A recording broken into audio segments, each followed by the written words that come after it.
सदर मुमलिकत ने ये कहा खान साहब को सच्चे दिल से इसके ऊपर माजरत कर लेनी चाहिए, इससे उनका कद और बड़ा नहीं हो जाता। जो सदर साहब ने कहा वो बिल्कुल ठीक कहते हैं, वो हेड ऑफ द स्टेट हैं, उस मैसेज पे सबको अमल करना चाहिए। 22 को फर्द जुर्म आयद होने जा रही है, आप इस टाइमिंग को एक दूसरे से मैं नहीं मिलाता। जो इलेक्शन कमीशन है उस पर पूरा एतबार नहीं है। भले आप जीत भी रहे हैं फिर भी पूरा एतमाद नहीं है। जीत तो हम रहे हैं, उनकी वजह से जो देखने वाले हैं वो हमें वोट देते हैं ना, पब्लिक की वजह से। पंजाब हुकूमत गिराने की साजिश की बात कर रहे हैं खान साहब और मुसलसल जलसों में कर रहे हैं, वाकईतन ऐसा हो रहा है? ये हो रहा है। मेरे पास आए हुए थे कुछ पंजाब के मिनिस्टर्स, जहां आप बैठे हुए हैं यहीं पे, एक दो डिवीजन लेके उनके ऊपर खुसूसी तौर पे काम हो रहा है। किसी चोर से कोई राब्ता नहीं होगा और नवाज शरीफ साहब चोरों के सरबराह हैं। जितनी जिल्लत इनके हिस्से में पहले आई थी उससे ट्रिपल आ सकती है, इख्तदार नहीं आ सकता इंशाल्लाह। सब्सक्राइब करें और बेल दबाएं ताकि कोई खबर रह न जाए।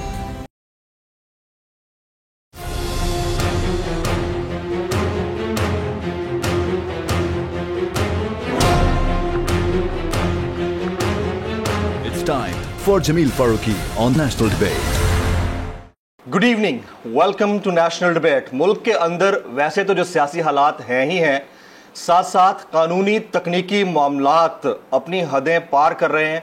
और गुज़िश्ता रोज़ जिस तरह इस्लामाबाद हाई कोर्ट में लार्जर बेंच ने साबिक वज़ीर आज़म पाकिस्तान और चेयरमैन पाकिस्तान तहरीक इंसाफ इमरान खान साहब से मुताल्लिक फ़र्द जुर्म आयद करने का फ़ैसला किया और 22 सितंबर को वो होगी, वो मामला किस हद तक आगे जा सकता है, खान साहब कितनी बड़ी मुश्किल में फंस सकते हैं आने वाले दिनों में, इन सब पर बात होगी। लेकिन उससे पहले जिन शख्सियत के साथ मैं इस वक्त मौजूद हूँ, मैं ज़ाती तौर पर उनका ममनून हूँ। उनकी जो टीम है उसने मेरे केस के अंदर स्पेशली न सिर्फ ज़ाती हैसियत में दिलचस्पी ली, उस केस को टेकअप किया, मेरे जो वकला की टीम थी उनके साथ जल रहे और मेरा बच्चों की तरह ख्याल रखा। मेरे साथ इस वक्त मौजूद हैं पाकिस्तान के सीजनड सीनियर पॉलिटिशियन, मुल्क के मारूफ माहिर आइन और कानून, जनाब डॉक्टर बाबर अवान साहब। Very warm welcome sir.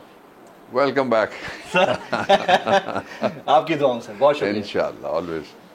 Sir आपका सबसे पहले बहुत बहुत शुक्रिया, आपकी टीम ने बड़ा सपोर्ट किया है मुझे। लेकिन जो कुछ मुल्क के अंदर इस वक्त हो रहा है, मैं भी उसका शिकार हुआ, इसके ऊपर इनिशियल आपके कमेंट्स।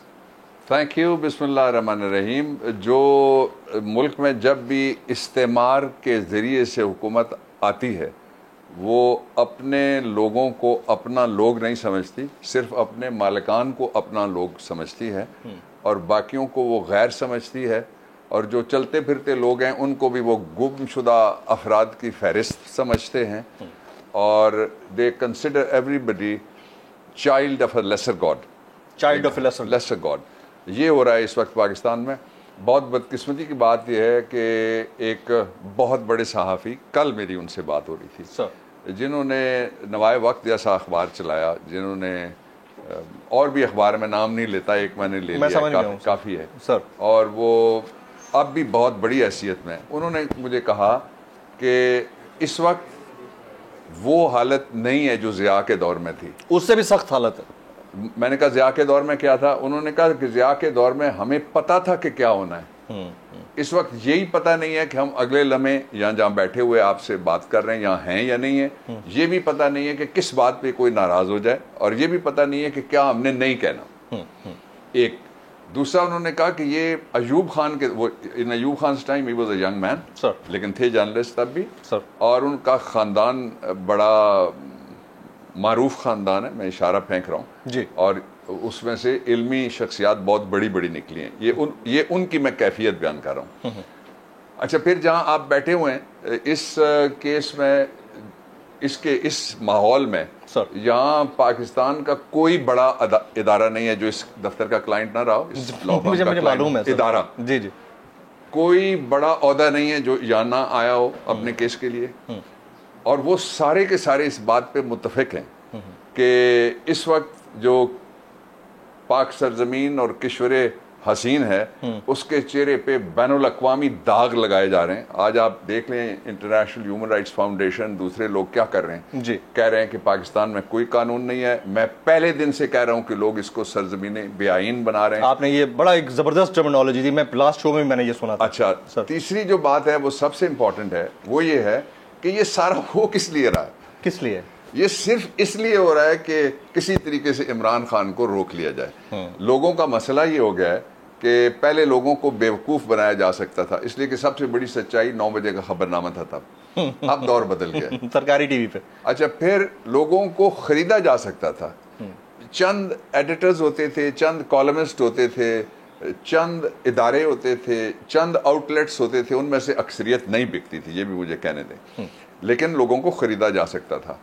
अब इस कमरे में बैठे हुए जो माहिरीन है या खड़े जो माहिरीन है किसी टीवी चैट शो के या किसी प्रोडक्शन के, वो भी रेलेवेंट हो गए। इसलिए कमरे से बाहर अगर कुछ हो रहा है तो उसको एक बच्चा या बच्ची जिसकी उम्र 8 साल है वो वीडियो बना के आपसे पहले अपलोड कर देगी। ऐसा ही है, ऐसा ही है। तो इसलिए ये दुनिया बदल गई है। इस बदली हुई दुनिया में पाकिस्तान के इदारों को अपना रुख बदलना होगा, अपना मिजाज बदलना होगा, और हमें आइन बदलने की जरूरत नहीं है, उसके नीचे आना होगा। स्टेट ऑफ एक्सेप्टेबिलिटी में नहीं है पाकिस्तान के लोग, या आप कहिए कि इदारे, they are in a state of denial. ये बड़ा प्रॉब्लम है कि डिजिटल हो चुका है वर्ल्ड। दो चीजें हो गई, एक तो जो मैंने कह दी वो चीज है, दूसरा ये है कि लोगों की मर्जी के खिलाफ अब ऐसा जमाना आ गया है कि आप जिसको आप घर का कहते हैं ना, मेड है, सर्वेंट है, फलाना है, फलाना है, मर्जी के खिलाफ उसको भी नहीं रोक सकते। रोकेंगे तो एक वीडियो अपलोड हो जाएगी और आप पे एक पर्चा हो जाना है। अच्छा, ये पहलू वो है जो पहले नहीं था हमारी जिंदगियों में। जो मेरी उम्र के लोग हैं और जो आपकी यंगर जनरेशन, आपसे भी यंगर जनरेशन, आप तो 2 आ चुकी हैं जी जी, वो रियली नेक्स्ट जनरेशन हैं। इसलिए पाकिस्तान को उन्हें गले लगाना चाहिए, उनको धक्के नहीं लगाने चाहिए। पाकिस्तान को उन्हें कबूल करना चाहिए, उनको सिर्फ तकरीर में अपना मुस्तकबिल नहीं कहना चाहिए, उनको अपना मुस्तकबिल मानना चाहिए, उन्हें जिम्मेदारी देनी चाहिए और उनको रिस्पॉन्सिबिलिटी के लिए तैयार करना चाहिए कि एक ऐसा पाकिस्तान जिसमें हर तरह की एक बायपोलर ओपिनियन भी हो, जिसमें एक बायपोलर सोसाइटी भी हो, जिसमें एक बायपोलर पॉलिटिक्स भी हो, उसको कबूल करना सीखें। हो क्या रहा सर? हो ये रहा है कि 16 पार्टियां एक तरफ हैं, इमरान खान को कॉर्नर किया जा रहा है, 3 तरह के मुकदमात उसके ऊपर हैं। एक वो मुकदमात हैं जिनके बारे में इस गवर्नमेंट के कई वजीर कह चुके हैं कि मुकदमात आ रहे हैं, अभी वो हमारे इल्म में नहीं, पाइपलाइन में नहीं, पाइपलाइन में नहीं है ना, आ रहे हैं। आ रहे हैं का मतलब ये कि पता नहीं साइफर के साथ आ रहे हैं, अच्छा, या साजिश के साथ आ रहे हैं, या नवाजिश के साथ आ रहे हैं, या मुदाखलत के साथ आ रहे हैं। ये तो वो कहते हैं ना, उनको बताना चाहिए कहां से आ रहे हैं, एक। और उसका दूसरा मतलब ये है कि पाकिस्तान के अंदर कोई जेन्युइन मुकदमा नहीं बन रहा। आपका मुकदमा भी जेन्युइन नहीं था, इमरान का मुकदमा भी जेन्युइन नहीं था, बाकी जो बन रहे फिर जेन्युइन मुकदमे नहीं है। तीसरा जो पहलू है वो ये है कि हर बात के ऊपर जिस एक आदमी की गिरफ्त हो रही है वो इमरान खान है। अच्छा, ये जो डायकोटमी है, ये जो दो रंगी नहीं, मैं कहता सहरंगी कह रहे हैं, सब रंगी हमारी मिजाज और इदारा जाती जो पॉलिसी है, उसका नतीजा ये निकल रहा है कि पाकिस्तान के वो लोग आपको भी मिलते होंगे, हमें थोड़ा सा ज्यादा जाना पड़ता है पब्लिक में, मैं अभी भी सुप्रीम कोर्ट से आके आपके पास बैठा हूं सर, तो हर आदमी ये कह रहा है कि अब इससे ज्यादती है। अच्छा, ये तो है, ये फील तो है पब्लिक के अंदर भी। और अब हमारी जो इलीट थी बाबर रहमान साहब, आप तो ज़्यादा बेहतर समझते हैं, ख़ासतौर पर वो लोग जो सिर्फ बिजनेस कम्युनिटी से ताल्लुक़ रखते हैं, घर से बहुत कम निकलते थे, जो कभी वोट डालने के लिए भी नहीं निकलते थे, वो अब इस चीज़ को अंडरस्टैंड करने लग गए हैं। ये बड़ा सेटबैक हो सकता है आने वाले दिनों में। अच्छा, एक अब इसका नतीजे क्या निकलेंगे? मैं as a lawyer I can assure you, जो भी केस हैं इनमें से कोई ऐसा नहीं है जिसमें से इमरान खान को सजा हो या डिस्क्वालिफिकेशन हो, या फॉर दैट मैटर अरेस्ट करने के काबिल भी कोई केस नहीं है जो सरकार ने बनाए हैं केसेस। मैं तो इन्हें अदालत पे अलग से बात करूंगा सर। एक, लेकिन 7.5 किलोमीटर के इलाके में आपने 21 FIR हैं, कोई थाना रह तो नहीं गया? मैंने अदालत में पूछा था, मैंने कहा कोई दफा रह तो नहीं गई है? 21 मुकदमे बन चुके हैं, जिनमें 19 में बेल्स हो गई हैं और 2 यहाँ कचहरी के हैं ये जी, और जो 22वां है वो इस्लामाबाद हाई कोर्ट में नहीं, 22वां वो है जो दहशतगर्दी का जी जी, 80A की, जिसमें दहशतगर्दी का हो। ये रहा इसका नतीजा कि लोगों में इस मुल्क को दुरुस्त करने की कोई गुंजाइश नहीं है, ये मैसेज देने की कोशिश हो रही है बेसिकली। राइट सर, अब ज़रा आ जाते हैं ना खान साहब के ये तौहीन अदालत केस के ऊपर। सबसे पहले तो ये बताइए कि जो 22 सितंबर को फर्द जुर्म लगाने की बात की गई है, is this still a proceeding या कोई फैसला आ चुका है? एक तो ये क्लियर कर दीजिए। दूसरा, फर्द जुर्म एक आम आदमी के लिए जो जिसको नहीं अंडरस्टैंडिंग कि फर्द जुर्म क्या है, फर्द जुर्म बेसिकली है क्या, इसके बाद क्या होगा? मैं 3 फैसेट्स में इसको बयान कर देता हूँ। पहली बात यह है कि जो इमरान खान का केस है उसको 2 हिस्सों में आप देखिए। एक हिस्सा ये है कि एक जज साहिबा का नाम आया जो नहीं आना चाहिए था जी, और दूसरा उसके ऊपर मैं ये भी तबसरा करना चाहता हूँ कि अगर वो जज साहिबा उन जो उनके मियाँ हैं वो भी हमारे ताल्लुक़ वाले हैं, वो भी वकीलों में से गई हुई हैं सर। तो अगर कोई किसी को ये ज़रूरत हो कि उनको सॉरी कहना चाहिए तो मैं भी कर सकता हूँ सॉरी जाके, ऐसी क्या बात है? हाँ। ये तो जो सॉरी करता है उसका कद नहीं घटता, और अपीयर होना इटसेल्फ सॉरी का साइन है कि मैं आ गया हूँ। हाँ। अच्छा, एक ही हो गया। दूसरा जो उसका पोर्शन है वो है पुलिस इस वक्त इस्लामाबाद पुलिस नहीं रही, ये पंजाब पुलिस है। मेरे साथ जो हुआ है वो आपके ये सामने। बच्चों को घूरने वाली पुलिस है, ये घूरने पे बच्चे गिरफ्तार करने वाली पुलिस है। जी, वो केस है हमारे ये लोगों को उठाने वाली पुलिस है, ये एंकर्स को उठाने वाली पुलिस है, ये एंकर्स के मुंह पे काले कपड़े डालने वाली पुलिस है, ये एंकर्स को ब्रूटलाइज और टेरराइज करने के लिए जो कुछ हुआ है, कुछ तफसीलात हैं, कभी मैं बैठ के बताऊंगा। वो ऑफ द रिकॉर्ड ही रहने थे। तो कुछ आपके पास भी होंगी। जी, मैं तो विटनेस हूं इसका। अच्छा, मैं नहीं, देखे ना, ये बातें वो जो कब्र में साथ नहीं लेके जानी ऐसा ही चाहिए। है, लोगों को बताना चाहिए कि आप किस समाज के अंदर रह रहे हैं, ताकि लोग लड़ सकें उस समाज के उन अनासर के साथ जो लोगों की आज़ादियों को सल्ब करके ये पैगाम देना चाहते हैं कि ये मुल्क हमारा है, तुम्हारा इसमें कुछ नहीं है। मैं इस्लामाबाद पुलिस के हवाले से बात कर रहा था कि ये सॉफ्ट इलाका था, यहाँ 80% से ज़्यादा लोग पढ़े लिखे थे, 2 मिलियन से थोड़ी सी ऊपर की आबादी है, 7.5 किलोमीटर का इलाका। ये लोग सोच ही नहीं सकते कि इतने केसेस एक प्राइम मिनिस्टर के ऊपर किस तरह से बन गए। ऐसा वकील जो पेट से नहीं सोचेगा, क्रेडिबल वकील, वो ऐसा ही कहेगा, इसलिए अच्छा, ये दूसरा इसका पहलू था। अब आपने कहा कि प्रोसीडिंग है या ये फैसला? ये प्रोसीडिंग्स है जी। प्रोसीडिंग्स ये हैं कि एक कल की जो प्रोसीडिंग थी, एक इसमें कानूनी सुकम भी रह गया। वो सुकम ये है कि जो कानून है वो ये कहता है कि पहले नोटिस दिया जाएगा कि आपको तो इन्हें अदालत का शो का नोटिस क्यों ना दिया जाए। तो एक जब आप स्टेज क्रॉस के अगली पे जाते हैं तो आइन के आर्टिकल 10A के मुताबिक जो मुलजिम या मुत्तहिम है, जिसके ऊपर तोहमत आई है या एक्यूज पर्सन है, उसका एक राइट तो सल्ब हो गया ना। तो इसलिए इस प्रोसीडिंग में ये एक बड़ा सुकम है। आइन के आर्टिकल 10 से ये कहता है कि ड्यू प्रोसेस हो, यानी प्रोसेस पूरा हो। नोटिस का मतलब सिर्फ नोटिस नहीं है, नोटिस का मतलब है नोटिस सर्व होना। ये अदालतों ने कहा हुआ है। फिर जो प्रोसेस है उसका मतलब है नोटिस सर्व होना नहीं है, किसको सर्व हुआ ये साबित करना पड़ता है, देने वाला कौन था ये भी साबित करना पड़ता है। ये ड्यू प्रोसेस था। लेकिन चूंकि अदालत को इख्तियार था कि पहला नोटिस दे या आखिरी दे, उन्होंने आखिरी दे दिया। उसके बाद कल जो प्रोसीडिंग हुई है उसमें यह तय हुआ है कि जो प्रिलिमिनरी हियरिंग थी, कल आपने देखा सब ने मुख्तसर बहस की। जी। वो प्रिलिमिनरी हियरिंग थी, उसमें भी एक सुकम रह गया। वो क्या? जो आइन है, आइन का आर्टिकल 10 ये कहता है जिस पे इल्जाम है उसको सुना जाए। वहां लिखा हुआ, आप पढ़ ले, नहीं सुना गया उनको, बड़ी कोशिश की उन्होंने। देखा ना, जिस पे इल्जाम है उसको तो सबसे पहले सुना चाहिए था। जिस पे इल्जाम है वो मौकफ अगर कोई देना चाहता है या चाहती है, for that matter, I am referring to any case and every case, तो उसमें वो जो मुलजिम है, वकील अगर बोल भी रहा हो इसके बावजूद, मैं आपको मिसाल देता हूं, इन्हीं अदालतों में हुआ है और पिछले साल हुआ है। सदर साहब का मुकदमा था जी, मेरा बेटा बैरिस्टर अब्दुल्ला लड़ रहा था। मुझे सदर साहब ने कहा तुमने भी साथ चलना है। हम दोनों एक गाड़ी में बैठे बगैर प्रोटोकॉल के, जिस तरह मिजाज है सदर साहब का भी, इमरान खान का भी है, हम चले गए कोर्ट में। तो जो जज साहब थे उनको पहले पैरामीटर्स रखे केस के, फिर वो मुझे कहने लगे कि आप सीनियर आदमी, आप, मैंने आपके लेक्चर भी सुने हुए हैं बारों में, तो आप बताएं मुझे कि आपका क्या ख्याल है। क्वेश्चन ये था कि क्या सदर अपनी इम्यूनिटी लिफ्ट कर सकता है? मैंने कहा 1 टाइम कर सकता है। अच्छा, हाँ, ये रूल है। हाँ जी। अच्छा, उन्होंने वो माना। फिर मैंने बहस की, जो उन्होंने कही, बहस तो मैंने उस तरह की फॉर्मल नहीं की, जो उन्होंने मुझे कहा ये मैंने उनके जवाब दिए।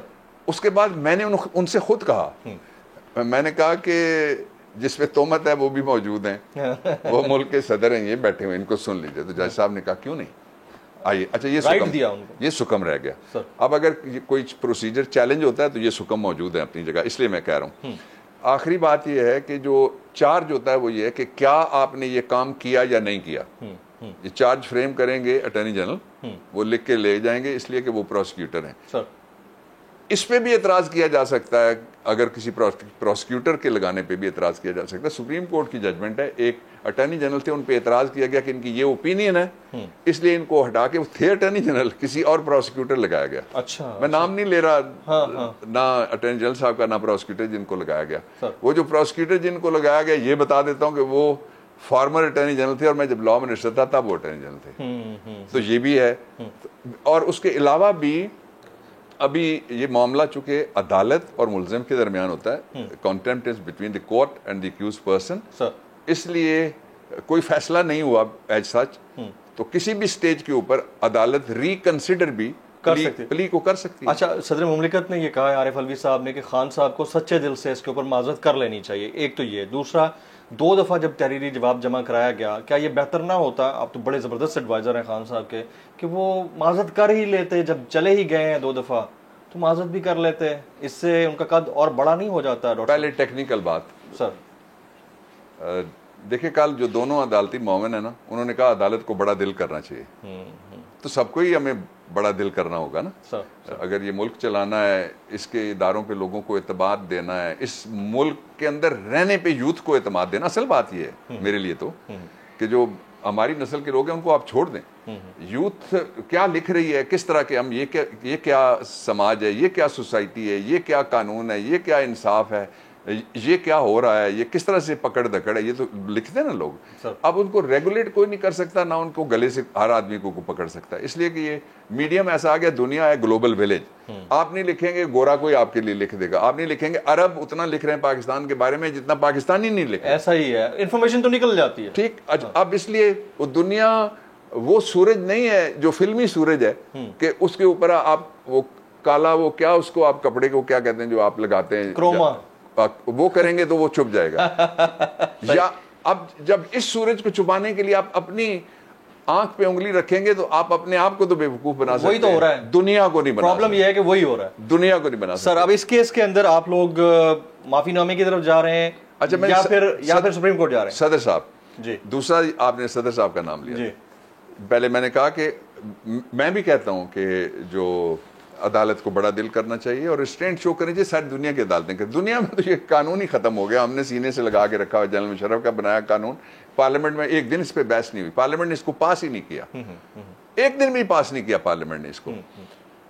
दूसरा ये जो सदर साहब ने कहा वो बिल्कुल ठीक कहते हैं, वैलिड है, वो हेड ऑफ द स्टेट हैं और उनका मैसेज किसी एक के पास नहीं जाना चाहिए, उस मैसेज पे सबको अमल करना चाहिए कि सारे रिस्ट्रेंट दिखाएं। तो खान साहब फिर माफी, वो इस पार्टी के बनाए हुए सदर हैं, इसके बावजूद उनमें इस कदर बड़ा दिल है, फेडरेशन की अलामत है ना, बड़ा तो यही तो कल दोनों मोमिन भी कहते रहे, अदालती मोमिन भी कहते रहे, मैं भी वही बात दोहरा रहा हूं, मेरा मौक़िफ़ वही है। मुझे खबर देना वो ये है कि खान साहब सुप्रीम कोर्ट जा रहे हैं इसके ऊपर या फिर माफी मांग रहे हैं। अच्छा नहीं, वो स्ट्रेटेजी पार्ट तो मैं टीवी पे नहीं बता सकता। कुछ तो बताएं ना, आपको पता है स्टार बनने का मुझे वैसे भी शौक नहीं। कुछ तो बताएं ना, जो डेटें देते हैं और फिर आप दिखाते रहते हैं। I understand. जो असल इशू है वो ये है कि मेरा नहीं ख्याल कि कोई बड़ा झगड़ा होने जा रहा है। अच्छा, जिस तरह से लोग पोर्ट्रे कर रहे हैं, फिर ये हो जाएगा, फिर ये हो जाएगा, फिर ये हो जाएगा। तो अभी डिफेंसेस और प्लीज का टाइम गया नहीं है, मैं ये कह देता हूँ। डिफेंसेस और please, you got all the options. Yes, open. हाँ, उसमें डिफेंस करने का आपके पास पूरा ऑप्शन है। अच्छा, अब इलेक्शन कमीशन ने जो 13 हल्कों में आप लोग छक्के चौके मार रहे थे हर हफ्ते, बल्कि डेली खान साहब जो है वो जलसा कहीं ना कहीं कर रहे थे, एंड टाइम पे पता चला कि तमाम जो बाई इलेक्शंस हैं उसको पोस्टपोन कर दिया इलेक्शन कमीशन ने 13 हल्कों में। इसके लिए आप लोग क्या कर रहे हैं? क्या आप इसको चैलेंज कर रहे हैं या आप अभी इंतजार करेंगे कि इलेक्शन कमीशन फर्दर उसका अनाउंस करे डेट को? नहीं, देखें दो चीजें हुई हैं सर। पहले ये हुआ क्या, उसको जरा सही पर्सपेक्टिव में रख ले सर। मैच लगा हुआ है, उनको जो इलेक्शन कराने वाला होता है वो एम्पायर भी साथ है, लेकिन क्राउड साथ नहीं है। ऐसा शोर उठा है रेलू कटेगा कि वो विकेटें उठा के भाग गए। पहले उन्होंने लाइट ऑफ की थोड़ी सी, लाइट ऑफ करने वाली इंटीरियर मिनिस्ट्री है। एक पहलू ये हो गया। दूसरा, वो इलेक्शन से भाग रहे हैं, हम भागने नहीं देंगे। कल मुल्तान में थे प्राइम मिनिस्टर भी और शाह महमूद साहब ने वहाँ से मुझे कॉल किया, तो उनसे मेरी बात हुई और फिर आज भी कुछ मुशावरत हमारी हुई है जो हम उनको भागने नहीं देंगे, इसलिए कि ये कौम का हक है कि इलेक्शन हो। मैं एक सिर्फ आपको मॉडल के तौर पे, शाह महमूद साहब का नाम है, मैं मुल्तान आपके सामने रखता हूँ। मुझे ये बताएं, मुल्तान को क्या हुकूमत पंजाब ने या वफाकी हुकूमत ने आफत ज़दा इलाका डिक्लेयर किया? Not as yet. नहीं, कल तक तो नहीं था ना। जी जी जी बिल्कुल। अगर परसों करेंगे तो वो जाहिर है एक अलग मैटर है। एक दूसरा, क्या सैलाब आया है वहाँ? क्या घर पानी में डूबे हुए हैं? नहीं, मुल्तान तो बड़ा क्लियर है। क्या लोग वहाँ बैठे हुए हैं, बारिशी रिलीफ के कैंपों में बैठे हुए हैं? तो फिर क्या मजाक है कि ये लोगों के साथ? मैं शाबाश देना चाहता हूँ जो ईरान की क़यादत ने किया था, एक बॉम्ब के जरिए से पूरी पार्लियामेंटेरियन समेत उड़ गई। उन्होंने कहा इलेक्शन मुलतवी नहीं होगा। सर, आपकी इजाज़त से एक मुख्तसर सा ब्रेक लेंगे। ख़वातीन, ब्रेक का वक्त हो जाता है। ब्रेक के बाद जब वापस आना है तो डिस्क्वालिफिकेशन के ऊपर बात हो रही है और पब्लिक के अंदर एक सरासीमगी की कैफियत है। लोग समझते हैं कि शायद ये तौहीन अदालत केस है, इसके बाद जो बाकी केस लगे हुए हैं उसकी वजह से खान साहब डिस्क्वालीफाई कुछ अर्से के लिए या ताहयात हो सकते हैं। तो एक पार्टी जिसका नाम ही तहरीक इंसाफ है, जो खान साहब ने बनाई, खान साहब के बगैर वो पार्टी कैसी पार्टी हो सकती है? After this break.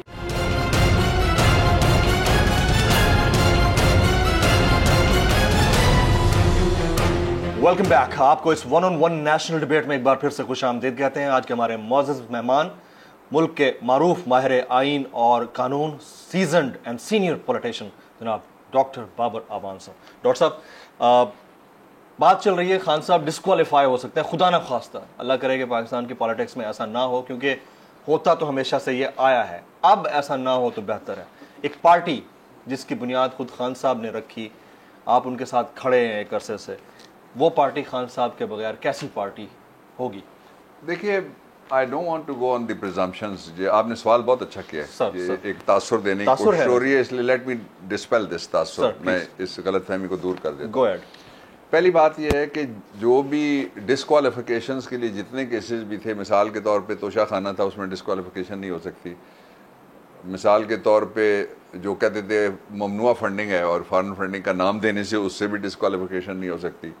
कोई FIR ऐसी नहीं है जिसमें बाकायदा ट्रायल ना हो, ट्रायल होने के बाद कोई जजमेंट आ सकती है, उसमें भी डिस्क्वालिफिकेशन नहीं हो सकती। जो तौहीन अदालत का केस है जी, मैं आपको एक मिसाल देता हूँ। सर, मिसाल देता हूँ कि मिसाल के तौर पे मिस्टर A है, कोई एक आदमी है जिसने, नहीं आपने मिस्टर X क्यों नहीं कहा? फिर मुझे XYZ कहना पड़ेगा। मिसाल दे दें, चलें प्लीज। अच्छा चलिए, मिस्टर A है या XYZ है, कोई भी है, उस पे तौहीन अदालत का केस बन गया, तो एक एविडेंस वो होगी जो प्रोसिक्यूटर या अटॉर्नी जनरल लाएगा, दूसरी तरफ वो एविडेंस होगी जो वो लाएगा।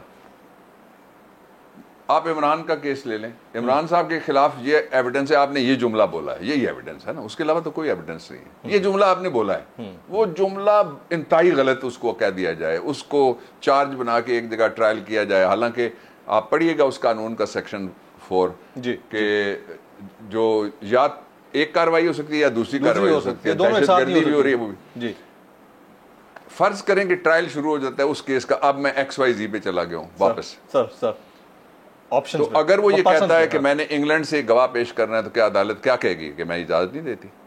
अगर वो कहता है कि मेरे 250 दूसरे गवाह हैं जो आपको ये बताएंगे कि जो इल्जाम मुझ पे लग रहा है इससे ज्यादा शदीद इल्जाम फलां फलां पे आया, तो मुझे क्यों सिंगल आउट किया जा रहा है? मैं डिफेंसेस की बात कर रहा हूँ, डिफेंसेस एंड प्लीज के ऊपर केसेस लड़े। दलाइल देने का तो पूरा हक है ना, जाहिर है। डिफेंस लेने का, फिर डिफेंस एविडेंस देने का जी, वो भी पूरा हक है सर।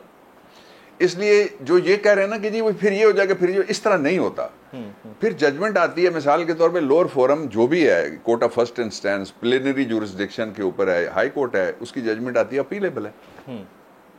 तो वो फैसला होते होते तो बड़ा टाइम लगता है। ऐसा तो नहीं होता कि इधर से एक केस आया और एक शॉर्टकट बना, जिस तरह लोग कह रहे हैं ना कि अमेरिका वाले कहते हैं कि हमें वो कोई एयर कॉरिडोर मिल गया है और हमारी गवर्नमेंट उसके ऊपर खामोश है, इम्पोर्टेड। लेकिन डॉक्टर साहब, कथा कलामी की माजरत चाहूँगा, टाइमिंग बड़ी इंपॉर्टेंट होती है किसी भी इवेंट की। यानी एक दिन ये कंटेम्प्ट के मामले के ऊपर प्रोसीडिंग्स हुई हैं, उसी शाम को इलेक्शन कमीशन ये कह देता है कि ज़मीनी इंतखाबात मुलतवी हो गए हैं। 25 तारीख को वो इलेक्शंस होने थे, 22 को फर्द जुर्म आयद होने जा रही है। आप इस टाइमिंग को एक दूसरे से नहीं, मैं नहीं मिलाता। रेलेवेंस नहीं है इसकी? नहीं है। नहीं, मुझे देखिए, मुझे तरीक़ाकार से इख्तलाफ हो सकता है और जो है वो मैंने बता भी दिए हैं सर इसलिए कि मेरा काम है। हम कोर्ट में वैसे भी बैठे होते हैं तो जजेस हमें बुला लेते हैं कि जी केस हमारा नहीं है, फ्रीक हैं आप और आप फ्रीक हैं। वो कहते हैं आप बताइए आपकी इसमें क्या राय है, और हम उठ के राय देते हैं उसमें। असल इशू ये है कि जो हाई कोर्ट है, मुझे उस पर पूरा एतबार है। हम सबको है। अच्छा, हमारी मौजूदा अदलिया पे पूरा एतमाद है। और जो इलेक्शन कमीशन है उस पर पूरा एतबार नहीं है। अच्छा, हाँ, अच्छा, भले आप जीत भी रहे हैं फिर भी पूरा एतमाद नहीं है। हम जीत तो हम रहे हैं उनकी वजह से, जो देखने वाले वो हमें वोट देते हैं ना, पब्लिक की वजह से और आपकी सपोर्ट की वजह से। सबका थोड़ा, ये लाइफ इज मैराथन, इसमें 2 लाख बंदा भाग रहा है। जी जी। 3 ने जाके रोप को हाथ लगाना है। मेरे कागजों में सारे खिलाड़ी हैं, सबका कंट्रीब्यूशन। एक कदम भागने वाला भी, एक कदम मेरे साथ चलने वाला भी खिलाड़ी है। वो उस मैराथन में शरीक है, पूरी कौम शरीक है। सबको सलाम। तो सबकी हिम्मत को और जुर्रत को, जिस हालात में वो खड़े हैं, उनको सलाम। इसलिए एक जगह मुझे पूरा एतबार है, वो है मेरी अदालत मौजूदा अदलिया पे। जी, Islamabad high court. That runs in my blood. मैंने तो तख्लीक करने का एजाज हासिल किया अल्लाह ताला की मेहरबानी से। 2010 का एक्ट बनाया 18th कॉन्स्टिट्यूशनल अमेंडमेंट में सर। लेकिन दूसरी तरफ है इलेक्शन कमीशन ऑफ पाकिस्तान। ना वो अदालत है, ना वो ट्रिब्यूनल है। वो इस वक्त अनफॉर्चुनेटली जो पाकिस्तान पूरे की 80% से ज्यादा नुमाइंदा जमात है, पार्लिमान के अंदर भी और पार्लिमान के बाहर भी, उसको उस पर 100% एतबार नहीं है। ये 2 अलग बात, इनको जोड़ा ना जाए। अच्छा, फिर मुझे टाइमिंग की बात कर रहा था। मैंने जो फ्लॉज आए वो मैंने प्रोसीजर में बता दिए सर। फिर मैंने आपको जो मेरा तासुर है वो भी मैंने बता दिया। फिर ये कि जो टाइमिंग्स है ना, ये टाइमिंग्स का डिजाइन जब भी आता है पाकिस्तान के अंदर रिजीम चेंज, तो टाइमिंग्स का डिजाइन आप क्या समझते हैं, छोटे मोटे ऑपरेटर्स को बनाने देते हैं? टाइमिंग्स का डिजाइन उनका अपना होता है। अच्छा। टाइमिंग्स का जो भी डिजाइन था वो 2 चीजों से मिला हुआ है। एक ये कि पाकिस्तान किसी वक्त अपनी खुद मुख्तारी 3 घंटे से ज्यादा, आप निकाल के नेट चेक करके मुझे करेक्ट कर दें if I am wrong, I will say sorry. जो टाइम प्यूटन ने दिया इमरान खान को, आपके वजीर आजम को, उस वक्त इंपोर्ट पे तो पाबंदी है ना, मानते ही नहीं है। इंपोर्टेड तो हमारा वजीर आजम नहीं है, इंपोर्ट पे पाबंदी है। अच्छा। उस दूसरे दुनिया के किसी लीडर को उसने नहीं दिया। जो ऑफर उसने दी वो किसी को ऑफर नहीं दी कि आपको 30% पे मैं तेल और 35% पे गंदम। हाँ जी। अच्छा, गंदम हम लाते कहाँ से, आपको पता ही है ना। मुझे कोई ये बताए कि यूक्रेन हमारा खालाजादा है, वेरी राइट, रशिया हमारा कोई लड़ाका पड़ोसी है, कहां से बॉर्डर मिलता है? रशिया से मुझे ज्यादा खतरा है और ज्यादा मोहब्बत यूक्रेन से। यार उनके कोई इश्यूज हैं, उनको सेटल करने दो। इमरान खान ने बड़ी जबरदस्त बातें की हैं, जो भी फॉरेन जर्नलिस्ट उनसे पूछते हैं। मसलन एक बात उन्होंने जो दोहराने के काबिल है वो ये की है, उन्होंने कहा कि मैं सारी दुनिया के इश्यूज रिजॉल्व करके और सारी दुनिया के झगड़े निपटाने के लिए नहीं आया, मैं तो आया अपने लोगों के झगड़े निपटा के। इंटरव्यू सुन रहा था, बहुत जबरदस्त बोला उन्होंने। I want to take forward my own country, मैं तो अपने मुल्क को आगे ले जाने के लिए, इसको ऊपर उठाने के लिए आया हूँ। अच्छा, हमने झगड़ा कहीं हो जाए दुनिया में, हमारा नाम जरूर आना चाहिए। वो ऐसे, वो जो पहलवान था कहते हैं, वो लड़ाई नहीं कर सकता था लेकिन कहता था हर कुश्ती के पीछे मेरा हाथ है। हर कुश्ती में हाथ देने की क्या जरूरत है हमें? अपनी कश्ती जो डावाडोल कर दी है हमने मुआशी तौर पे। अब आप देखें IMF ने क्या कहा है, उन्होंने कहा इंतहाई डेंजरस हालात हैं इसलिए कि पाकिस्तान में क्रेडिबल गवर्नमेंट नहीं है। इसका मतलब आप अपने उर्दू में निकालें या पंजाबी में, लोकल डायलेक्ट में निकालें, काबिले एतमाद गवर्नमेंट नहीं है। ये ठग हैं, बनारसी ठग हैं। अच्छा, इससे याद आया, ये बड़ा इंपॉर्टेंट आर्गुमेंट, ये जो हमारे पास मिलियंस ऑफ डॉलर्स की इमदाद आ रही है फ्लड रिलीफ की मद में, ये सही जगह यूज होगी आपको लगता है? एक बात करके आगे चलता हूं। जी प्लीज गो अहेड। दूसरा, वर्ल्ड बैंक क्या कह रहा है? वर्ल्ड बैंक ने तो इसने भी ज्यादा खतरनाक, उन्होंने कहा लोग बिल नहीं दे सकेंगे बिजली का, जब नहीं दे सकेंगे तो वो क्या करेंगे? बगावत करेंगे ना जी, और क्या करेंगे? अभी तो इमरान खान है, अभी तो तहरीके इंसाफ है, अभी तो कुछ लोग आप भी हैं जो लोगों के गुस्से को चैनलाइज करते हैं। कौन रोक सकता है पूरी उठी हुई कौम को? इसीलिए वो ठीक कहता है मुझे दीवार से मत लगाओ, इसीलिए वो ठीक कहता है मुझे वहां ना लेके जाओ जहां मैं लोगों पर कंट्रोल ना रख सकूं। आप सोच नहीं सकते, मुझे आज भी सहरी के वक्त बरतानिया से एक मोतबर खातून पाकिस्तानी ब्रिटिशर है, उसका मुझे फ़ोन आया। लोगों क्या जज्बात मैं आपको बता नहीं सकता।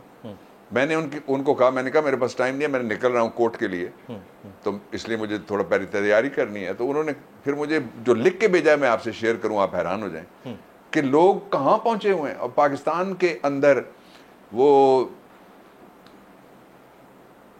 जिस देश के हर चौराहे पर 2-4 भिखारी फिरते हों, क्या बात है, जिस देश के गली कूचों में इमदादी थैले गिरते हों। देखिए 3 दफा पहले इल्जाम लगा है। पहला इल्जाम यह था कि 2005 के जलजले में जो लोगों के लिए आया वो नहीं पहुंचा वहां पे, जो ऐसा ही है। एनजीओज दे के गई वहां, खुद आज एनजीओज को नहीं दिया जा रहा। कल आपका इंपोर्टेड कह रहा था, वो कह रहा था कि मैंने 20 अरब लोगों के अंदर तकसीम कर दिया। किधर गया 20 अरब? यही तो मैं पूछना चाह रहा था कि ये फ्लड रिलीफ के बाद में जो मेरा सवाल है, मैं ये जाती हैसियत में मेरी अपनी ओपिनियन है, मैं किसी का पाबंद नहीं हूं अपनी ओपिनियन फॉर्म करने में, मेरी ओपिनियन है। उसके बाद ये सवाल आया था कि 2010 का फ्लड, वो केस चला के इधर उधर गली में डाला गया है, उस पर सवाल नहीं उठा कि पैसे लोगों को नहीं पहुंचे। क्या आप नहीं कह रहे कि सिंध के वडेरे और फलाने इलाके के सरदार और फलाने इलाके के फलाने के घरों में और उनके डेरों के ऊपर इमदाद पड़ी और लोग खुले आसमान के नीचे पड़े हुए? मैं हैरान हो गया। कल आप देखें, कल DW ने, जितने बैनुल अक़वामी इदारे हैं, उन्होंने कहा कि this 1/3 of Pakistan is under the water. Sir फिर मुझे ये बताएं कि जो अर्दवान साहब की बेगम साहब आई थी और वो इस कदर दिल गिरफ्तार और कुर्बान हुई, प्लाइट जो था उनके बहनों और भाइयों का, उस पर उन्होंने अपने गले का हार निकाल, कहते हैं ना गले का हार, गले का हार निकाल के दे दिया। तो वो किसके गले में फिर हमने सजाया? वो हमें पता है, बिल्कुल ठीक। वो कोई क्लर्क नहीं था जी, मुल्क का वज़ीर, वो कोई सेक्शन ऑफिसर नहीं था। इसलिए लोग इस वक्त भी, अगर इमरान खान जैसा आदमी हो तो 2.5 घंटे में 550 करोड़ रुपए लोग उस पर निसार कर सकते हैं। बड़ा ट्रस्ट है जी पब्लिक का, ठीक बड़ा है? ट्रस्ट है। इसलिए आंखें खोलनी चाहिए सबको। मीडिया के ऊपर कदगन, पहले तो हैरस किया गया, फिर रोका गया, जबरी बरतरफियां, आपके सामने लिविंग एग्जाम्पल बैठा हूं, लोगों की गिरफ्तारियां, झूठी FIRs, उसके बाद मीडिया हाउसेस की बंदिश, बोल्ड टेलीविजन को अचानक पता चला मुअत्तल कर दिया गया और उसके लाइसेंस को फिर सिंध हाई कोर्ट का मुअज़्ज़ज़ अदलिया का फैसला आया, उसके बाद कुछ जगहों पर जुज़वी बहाल किया गया है। ये किस तरह के फैशिस्ट रिजीम में हम हैं और इससे हम कब निकलेंगे? आई मीन 2022 के अंदर ये हो रहा है। यूट्यूब डिजिटल मीडिया को पूरी दुनिया में, दुनिया का कोई कानून सिवाय उनके अपने फोरम के एक्सरसाइज नहीं कर सकता, उसको पाकिस्तान में खान साहब की तकरीर से पहले यहां पर बैन कर दिया जाता है, रोक दिया जाता है, इंटरप्ट कर दिया जाता है। देखिए 3 आपने कहा। एक तो आपने कहा मीडिया में जो लोग खड़े रहे, जो बोल रहे हैं और जिन्होंने बोला, जिन पे गर्दनों पे हाथ पड़े, जिनकी नामूस पे हाथ पड़े, जिनकी रोज़ी पे हाथ पड़े, जिनकी आज़ादी पे हाथ पड़े, जिनकी पाकिस्तानी शनाख्त पे हाथ पड़े सर, और उसमें बोल और उसकी टीम शामिल है।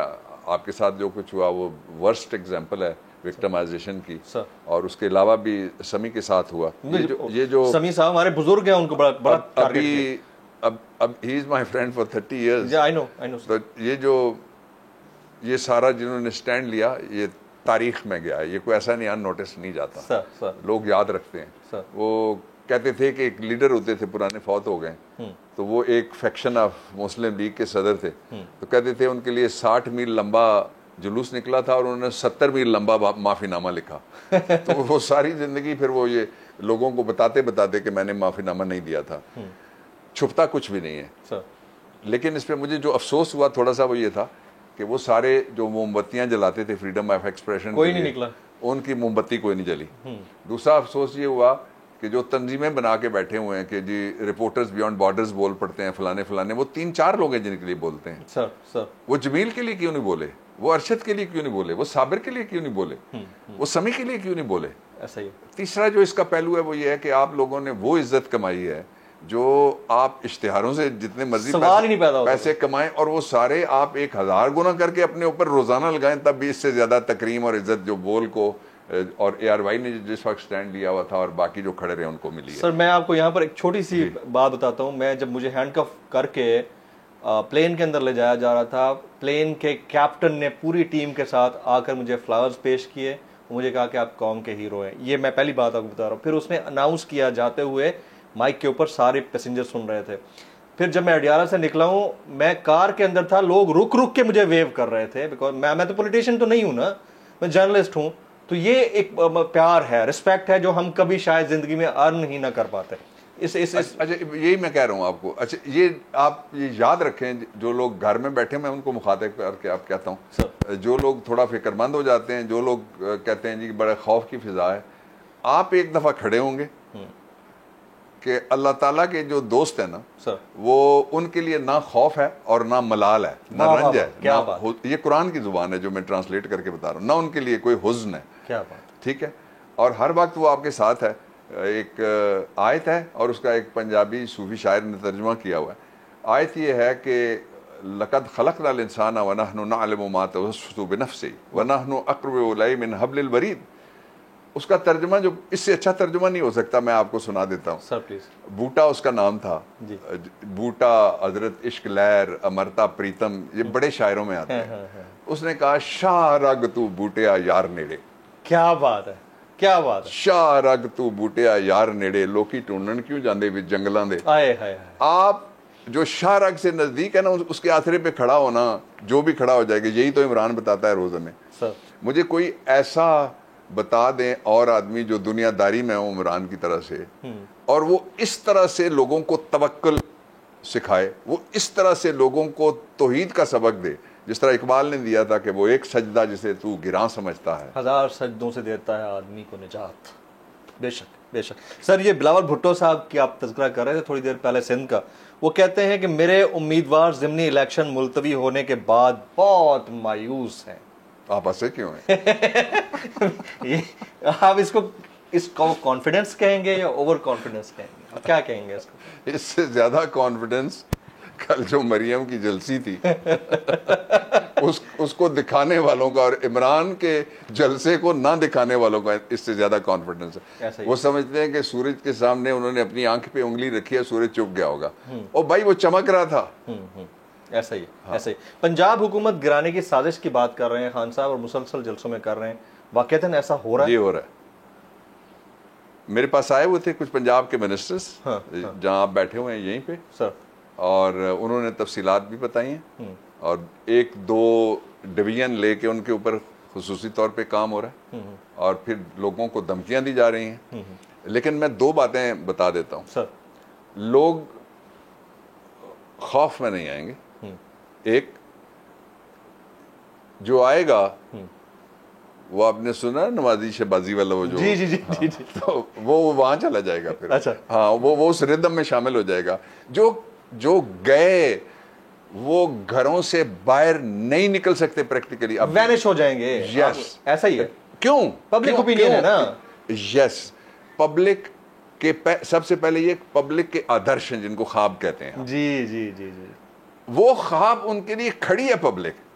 ये अपनी एक औकात के मुताबिक खड़ा हुआ है, वो अपनी ये उधर की औकात, इधर की औकात, सारे खड़े हैं सर। मैंने जैसा पहले कहा, इस मैराथन में हम सब शरीक हैं। सिर्फ वो 3 जो रोप को हाथ लगाएंगे वो नहीं, पूरी कौम 230 मिलियन शरीक है इंशाल्लाह सर। सर तो जो इस वक्त अगर कोई ये समझता है जो जाएगा उसका कोई पॉलिटिकल कैरियर बनेगा, नई गवर्नमेंट में उसको कुछ मिलेगा, तो जो कुछ मिलेगा वो हजम कौन करेगा, इसलिए कोई नहीं जा रहा। इलेक्शन 2023 में इलेक्शन आहट से, जनरल इलेक्शन आहट से भी ज्यादा करीब है। वो आहट, ये सारा किस चीज का बंदोबस्त है कि किसी तरह से इलेक्शन जो आ रहा है उसको रोक लिया जाए। सर ये कद्दे आदम किसी शख्स की आहट तो नहीं जिसका कदम आने में इतना वक्त लग जाए कि 1 साल निकल जाए? 1 साल नहीं निकलेगा। नहीं निकलेगा?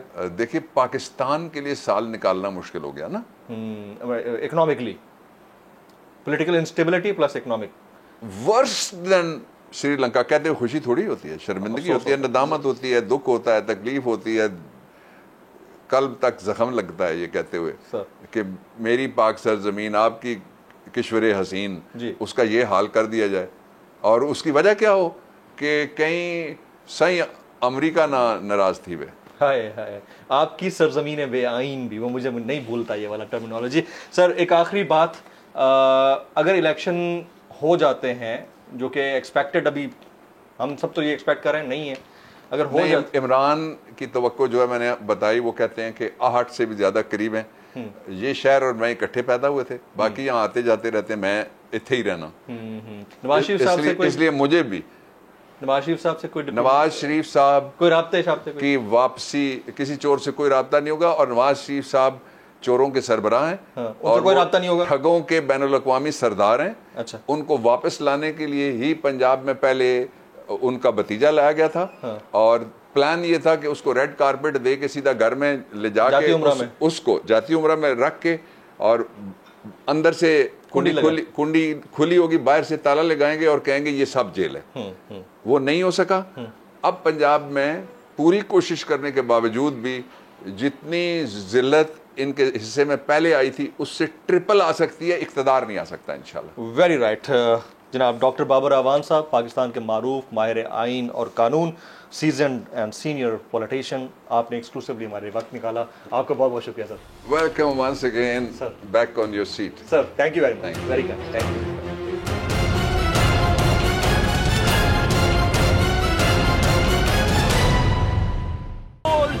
एक बार फिर नंबर 1। सब्सक्राइब करें और बेल दबाएं ताकि कोई खबर रह न जाए।